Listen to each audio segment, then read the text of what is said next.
Assalamualaikum warahmatullahi wabarakatuh.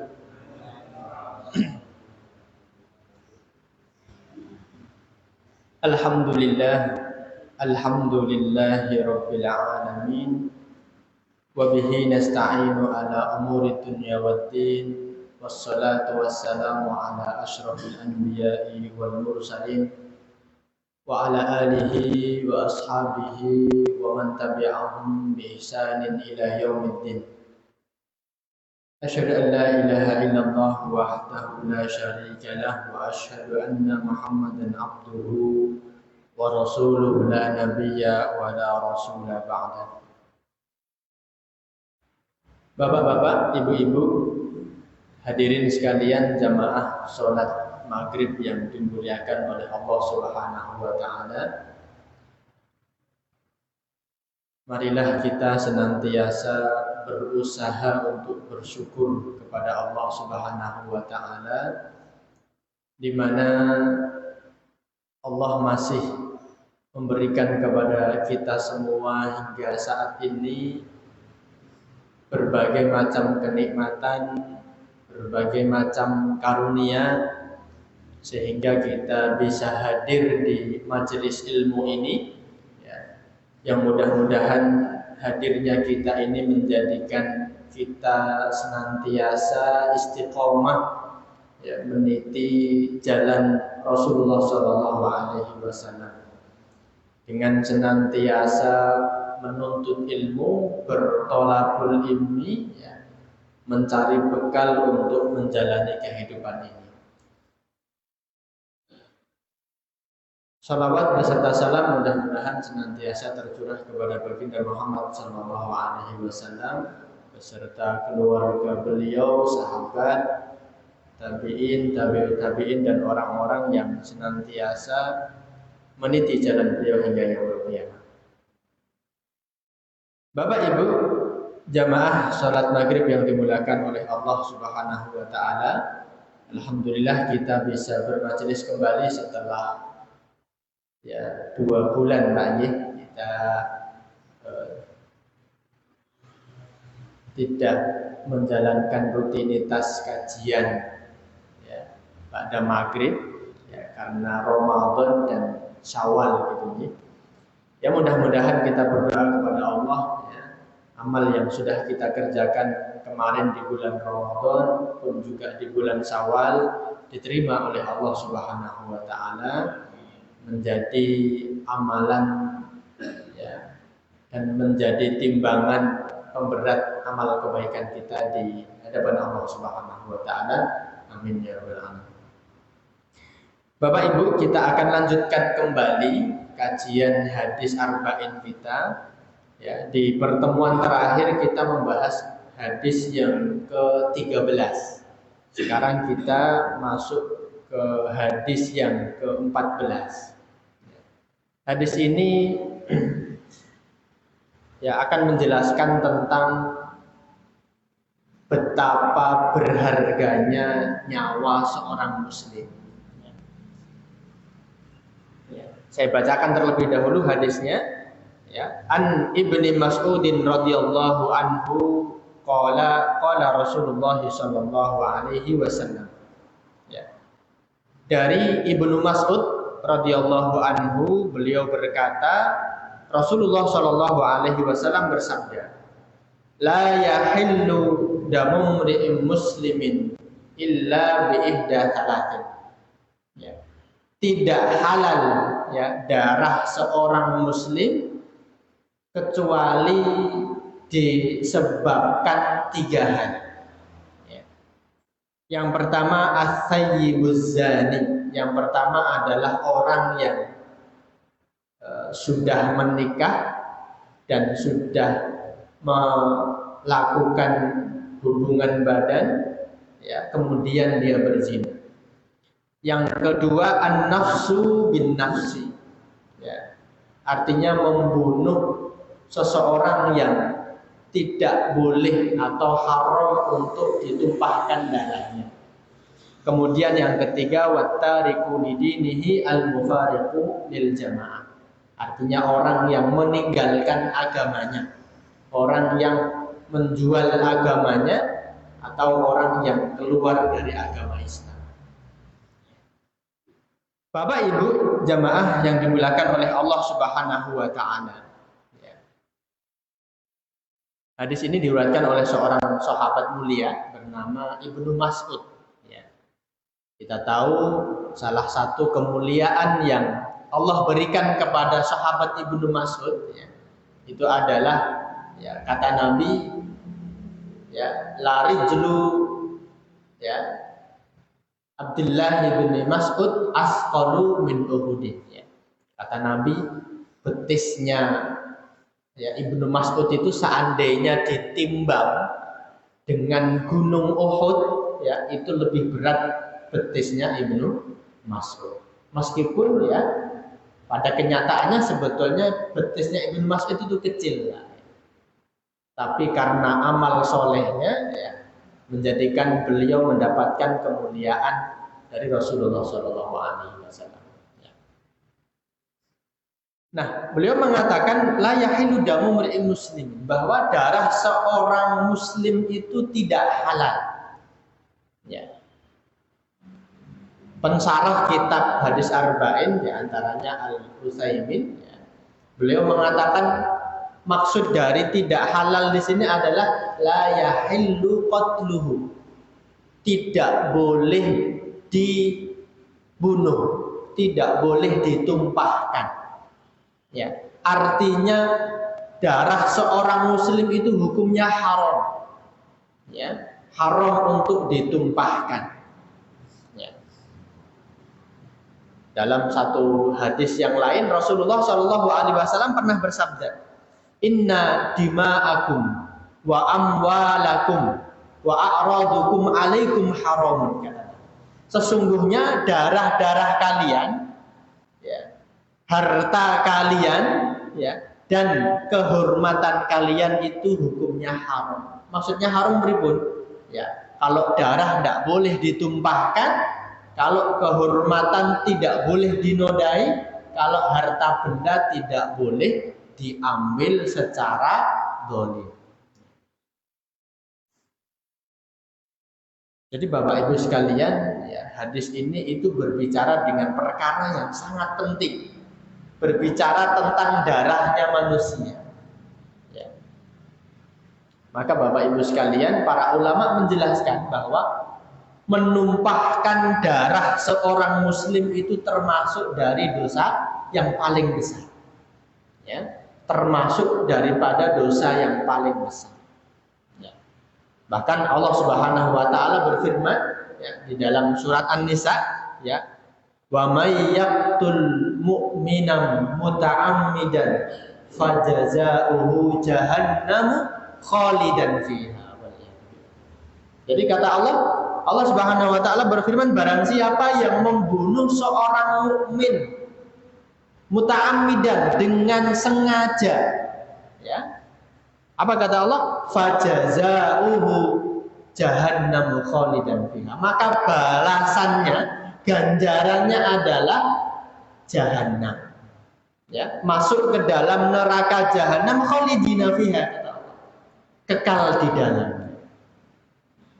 Maka darah seorang muslim itu tidak main-main. Haram bagi siapapun untuk menumpahkannya.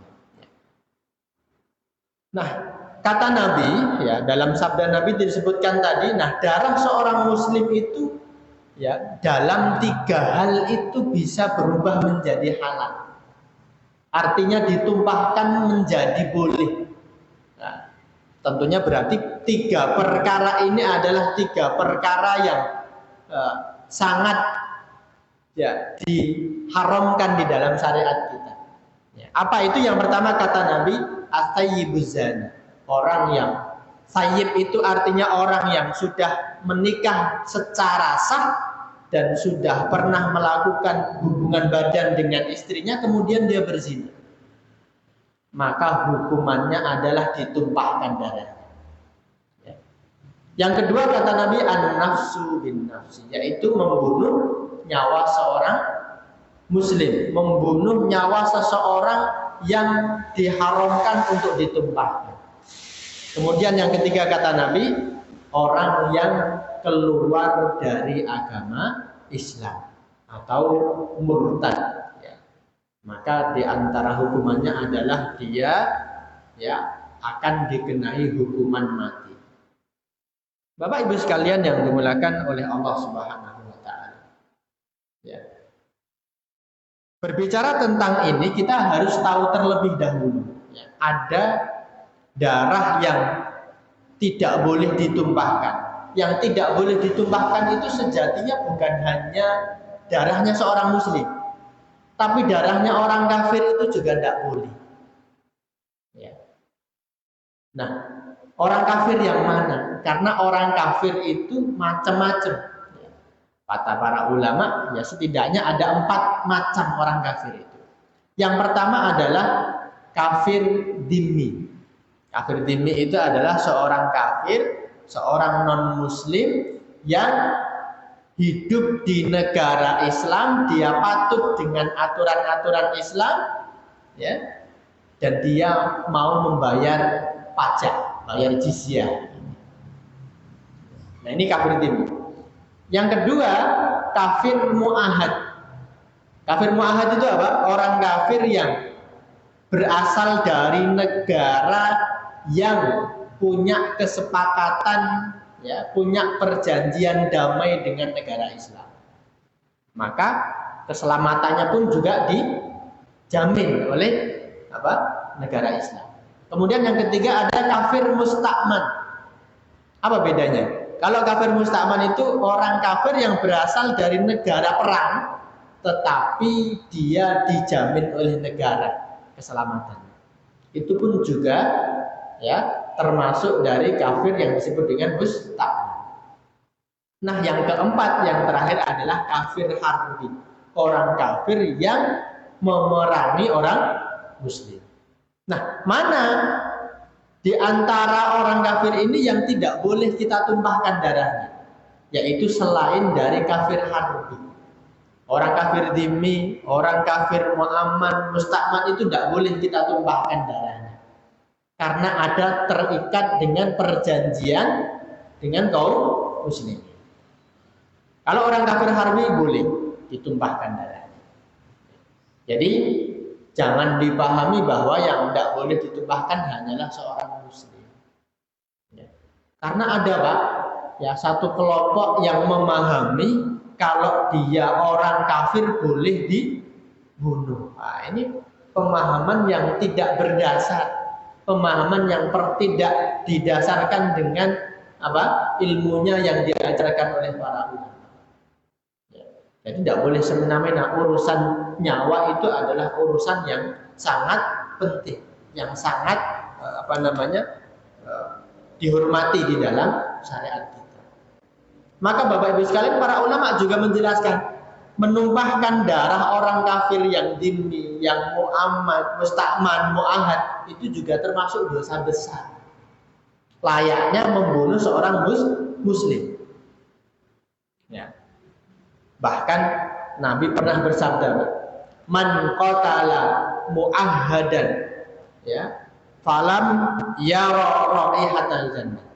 Barang siapa yang membunuh orang kafir mu'ahad, termasuk mustakman, termasuk kafir dhimmi tadi, kata Nabi apa? Tidak akan pernah mencium bau surga. Ya. Dalam hadis lain Nabi pernah mengatakan juga, barang siapa yang mendolimi orang kafir mu'ahad, termasuk mu'amman dan kafir dhimmi, kata Nabi, saya kelak di hari akhir akan melawannya. Insya Allah. Jadi meskipun dengan orang kafir, ya, itu tidak kemudian kita semena-mena. Ya. Hanyalah orang kafir harbi yang memerangi orang muslim, ya, yang boleh kita tumpahkan darahnya. Bapak Ibu sekalian yang dimuliakan Allah Subhanahu wa taala. Sebegitu, ya, pedulinya syariat kita terhadap nyawa seorang manusia. Ya. Maka Bapak Ibu sekalian, ya, pernah mungkin Bapak Ibu mendengar ada seorang sahabat bernama Umar bin Khattab itu pernah diadukan kepadanya ketika menjadi khalifah, ada penduduk Son'a yang membunuh bersama-sama. Ada 7 orang sama-sama membunuh 1 orang. Maka kata Umar, apa Bapak Ibu sekalian? Ya, 7 orangnya semuanya harus dibunuh. Meskipun yang ditumpahkan adalah nyawa 1 orang, ya, maka karena yang menumpahkan bersama-sama 7 orang semuanya juga dibunuh, ya, atau semuanya juga ditumpahkan darah. Bahkan, ya, Umar pernah berkata ketika melihat kasus tadi, seandainya penduduk sana semuanya sepakat membunuh 1 orang, bersekongkol untuk membunuh 1 orang, maka semuanya akan dibunuh. Ini menunjukkan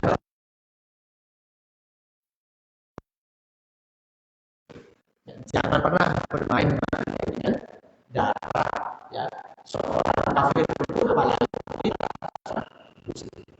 Bapak Ibu sekalian yang dimuliakan Allah Subhanahu wa taala.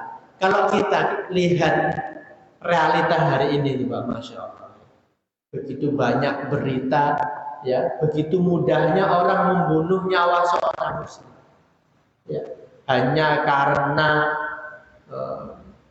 perkara harta, ya, membunuh saudaranya, hanya karena perkara jabatan membunuh tetangganya, membunuh, ya, temannya dan lain sebagainya. Yang berbeda. Bapak Ibu sekalian,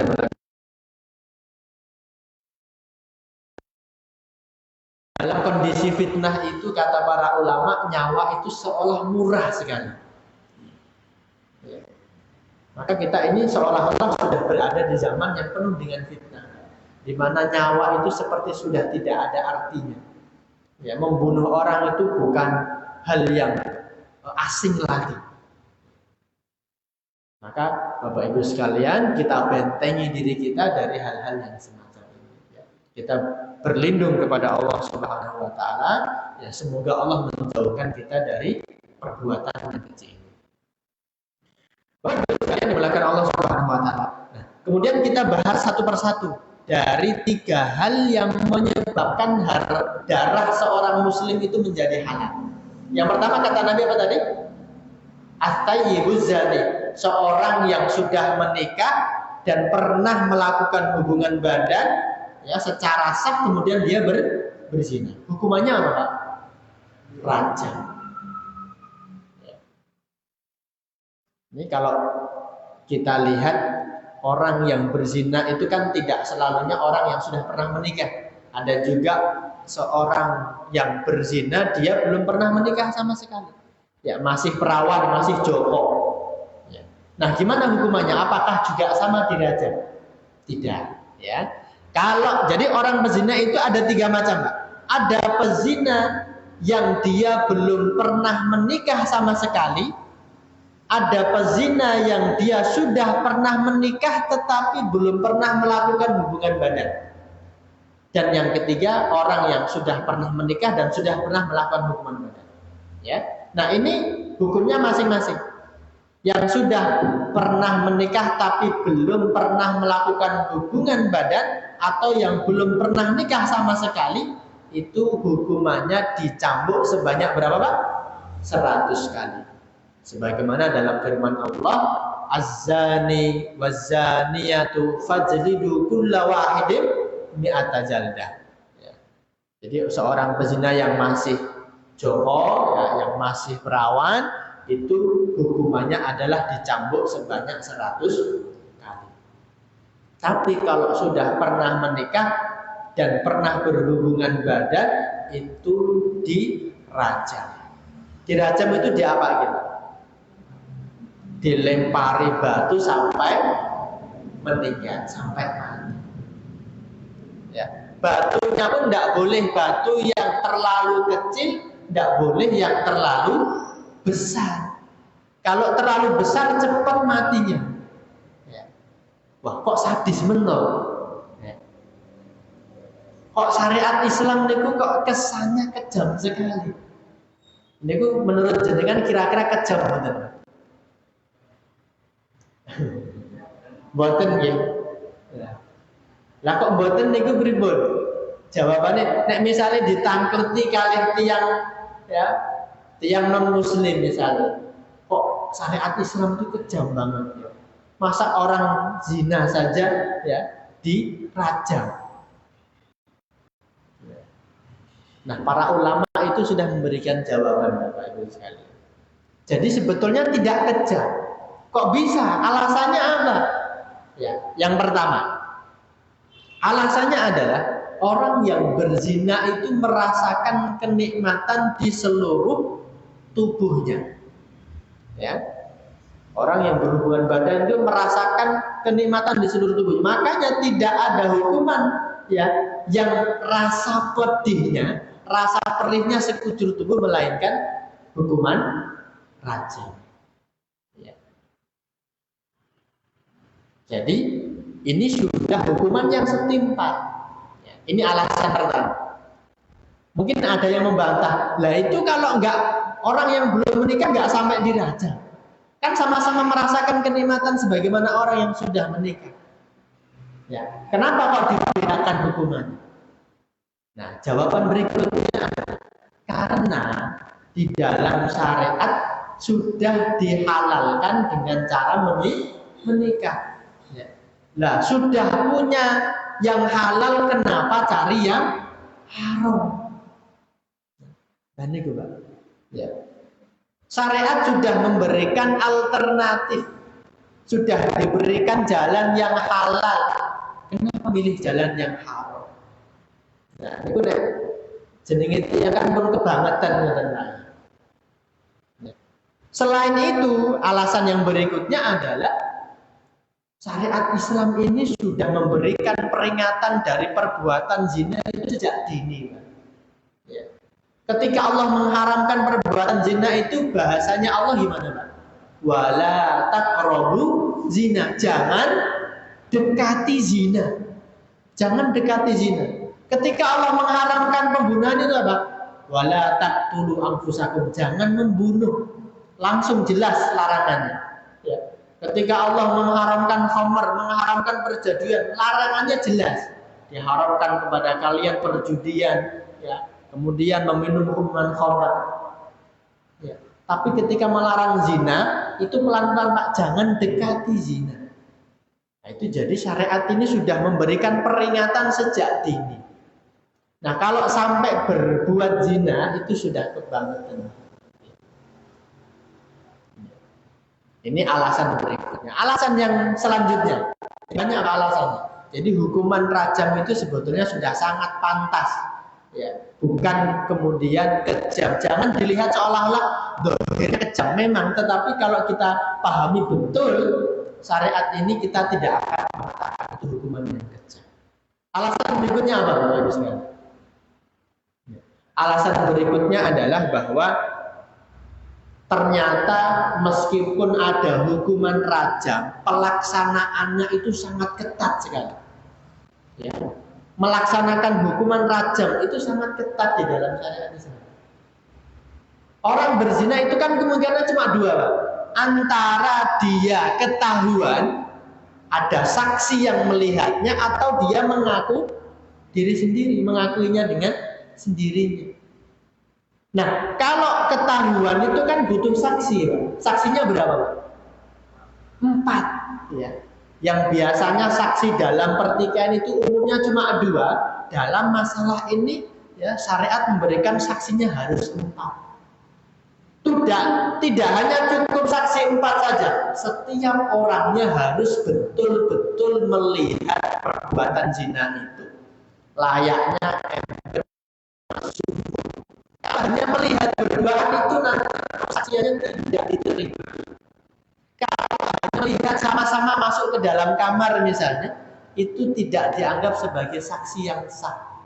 Kalau hanya melihat, mohon maaf, sekedar ciuman saja, itu juga tidak dianggap sebagai saksi yang sah. Jadi meskipun ada 4 orang datang, yang satu cuma lihat berduaan, yang satu cuma lihat sama-sama masuk kamar, itu nggak diterima. Sehingga nggak bisa ditegakkan hukuman rajam. Maka rajam itu sangat ketat sekali. Bahkan Pak, seorang ulama besar Syekhul Islam Ibnu Taimiyah beliau pernah mengatakan, ya, selama masa hidup saya di abad ke-8 itu, saya tidak pernah melihat ada orang dirajam karena ketahuan. Ya karena sangat ketatnya sekali. Bukan berarti tidak ada perzinahan. Perzinahan ada. Tetapi karena syaratnya sangat ketat untuk dilaksanakan itu sehingga tidak terlaksana. Jadi jangan seolah-olah syariat Islam kejam. Padahal pelaksanaannya tidak semudah yang kita bayangkan. Ini yang pertama. Yang kedua, kalaupun ada orang datang kepada hakim mengaku dia telah berzina, itu ternyata juga tidak langsung, ya sudah kamu dirajam, tidak begitu. Rasulullah tidak mengajarkan demikian. Di masa Rasulullah itu pernah terjadi, ada orang berzina, dia mengaku telah berzina, datang kepada Rasul. Apakah Rasul langsung kemudian, ya sudah kamu dirajam? Tidak begitu Pak ternyata. Ya. Jadi sahabat ini namanya Ma'is. Dia pernah berbuat zina, dia sudah menikah, sudah punya istri, dia berzina. Maka hukumannya rajam. Tetapi ketika dia mengaku di hadapan Rasulullah, ya, Rasulullah ya ternyata menolak pengakuannya. Ya. Pertama kali datang wahai Rasulullah, dia mengatakan, mohon maaf saya telah berzina wahai Rasulullah. Saya pengen taubat. Saya pengen dosa saya dihapuskan. Ya. Kemudian apa? Kata Rasulullah, ya, sudah sana pergi. Disuruh pergi, Pak. Ya. Karena itu hukumannya tidak main-main. Ya. Datang kedua kalinya, ya, wahai Rasulullah, ngapunten saya telah berzina. Saya pengen dihukum biar nanti di akhirat saya nggak kena hukuman lagi. Saya pengen taubat. Kata Rasulullah, Allah paling jenengan cuma ciuman saja. Jadi Rasulullah masih berhusnudzon, tidak langsung dikenai hukuman rajam tadi. Ya sudah, sana pulang. Paling jenengan cuma pegang-pegang saja. Datang ketiga kalinya, wahai Rasulullah, beneran saya telah berzina wahai Rasulullah. Yang ketiga kalinya apa yang diucapkan Nabi? Apa jenengan ini gendeng loh, bahasa kita gitu. Apa kamu itu gila? Ya. Kemudian sampai Rasulullah memerintahkan kepada sahabat, tolong itu dicium mulutnya. Apakah ada bau khamr? Barangkali dia tidak sadarkan diri. Sampai segitunya Rasulullah berhusnudzon. Ya. Baru kemudian datang yang keempat kalinya, wahai Rasulullah, beneran saya telah berzina. Baru ya sudah kalau gitu kamu ditegakkan hukuman rajam. Sampai 4 kali Pak. Jadi menunjukkan bahwa sejatinya adanya hukuman rajam itu bukan untuk dikerjakan, kalau bisa dihindari. Bahkan Pak, kisahnya Ma'is tadi setelah dirajam, ya, karena Ma'is merasa kesakitan dari hukuman itu, dia mencoba untuk kabur Pak. Tapi kemudian dikejar oleh para sahabat, dilempar hingga akhirnya kemudian meninggal dunia. Setelah kabar itu sampai kepada Nabi, kata Nabi apa? Halla taraktumu. Wahai sahabat, kenapa nggak kalian biarkan saja kalau dia kabur, biar dia tobat. Jadi tidak perlu diteruskan rajam, ya, tidak perlu disiksa. Sampai begitunya, Pak. Jadi maka para ulama menjelaskan, ya, artinya selama perbuatan zina itu, ya, bisa bertobat dengan sendirinya, kita tutupi aib itu, maka itu lebih baik. Ya, maka itu lebih baik kita bertobat, kita jauhi itu, ya, itu jauh lebih baik. Kecuali orang yang sudah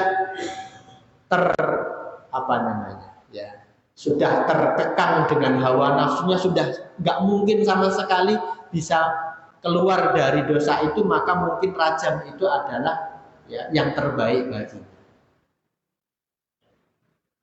Tapi pesannya apa Bapak Ibu sekalian? Ya, jadi meskipun ada hukuman rajam yang kesannya memang sadis, kejam gitu ya, itu bukan berarti ya semudah ya yang kita bayangkan dalam menjalankannya. Ternyata sangat ketat sekali.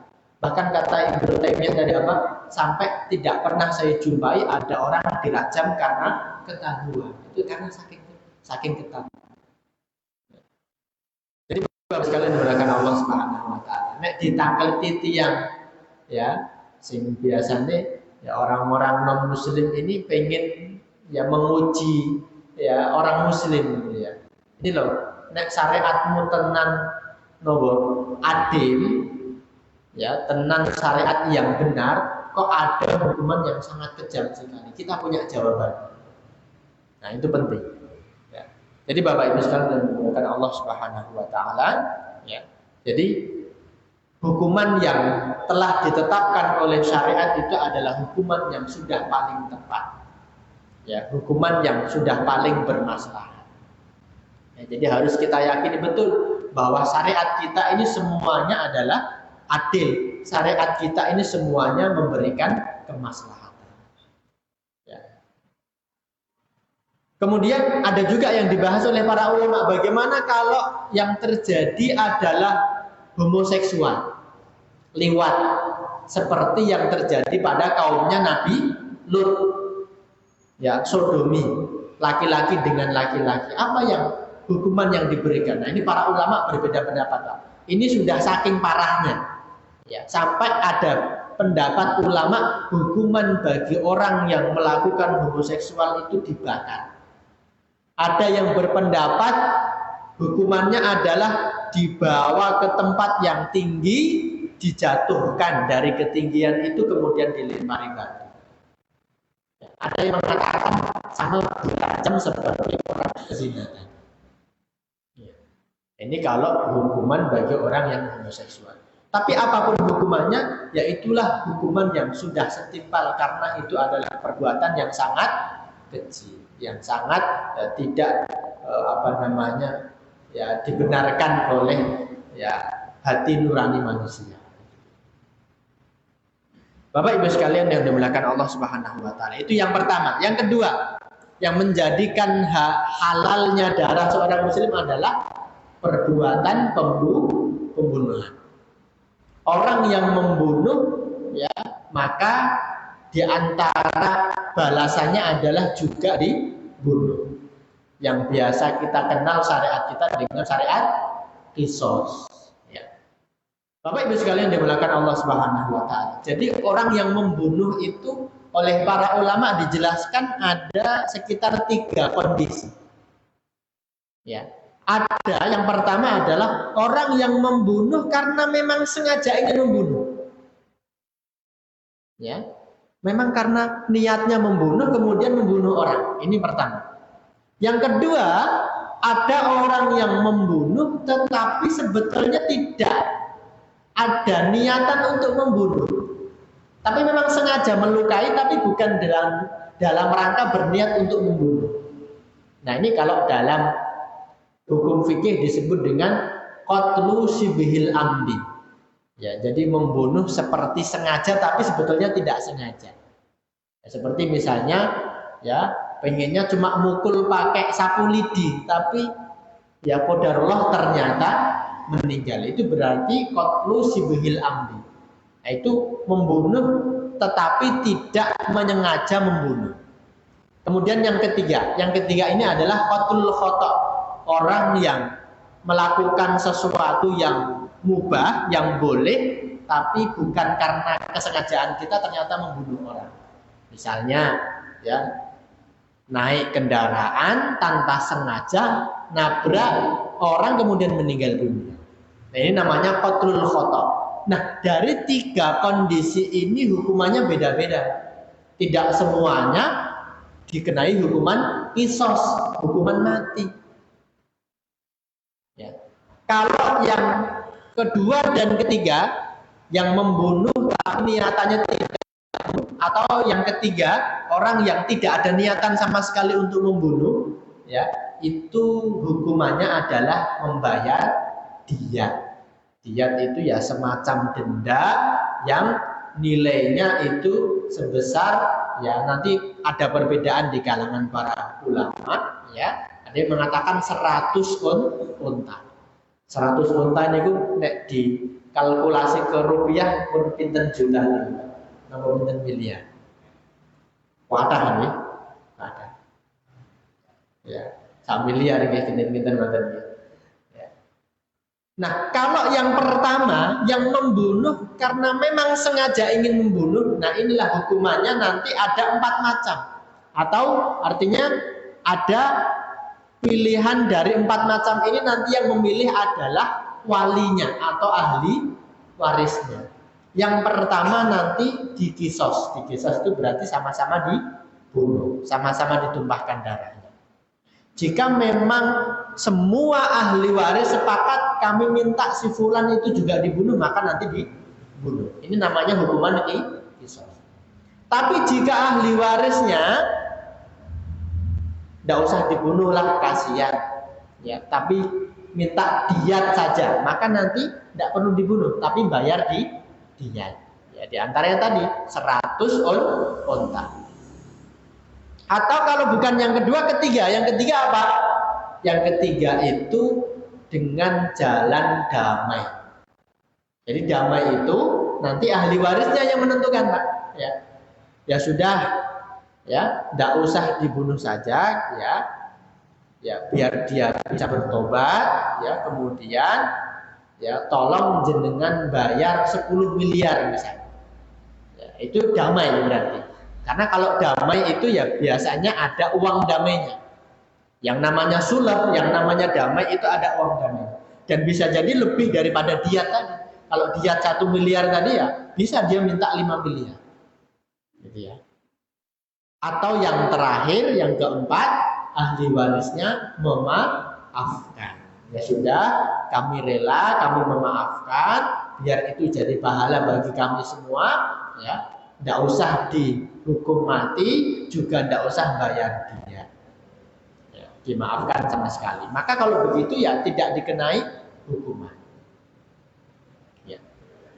Jadi Bapak Ibu sekalian dimuliakan Allah Subhanahu wa taala, ya, jadi syariat ini memberikan hukuman itu sudah sangat sesuai dengan proporsinya.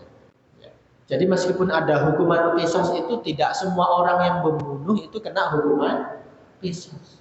Hanya orang yang memang sengaja, ya, membunuh, sengaja ingin menumpahkan darah, ya, orang yang haram untuk dibunuh. Ya. Dan bahkan ketika ahli waris itu ada banyak, Pak. Misalnya nih ya, ahli warisnya bisa jadi kedua orang tuanya, bisa jadi termasuk istri dan anak-anaknya. Kalau ada anaknya yang masih kecil, yang belum balik, maka nanti hukuman tadi ditunda, Pak. Orang yang membunuh nanti dipenjara sampai anaknya balik. Baru nanti ditanya anaknya, ya, ya, jenengan maunya diapain? Ini bapak jenengan sudah dibunuh sama si fulan. Pengennya dimaafkan saja atau juga dikisos. Maka nanti tergantung kepada keputusan anak. Jadi nanti semua ahli waris itu dimintai dimintai pendapat, ya, tidak cuma satu orang saja. Bapak Ibu sekalian dimuliakan Allah Subhanahu wa taala. Kemudian yang ketiga, yang terakhir.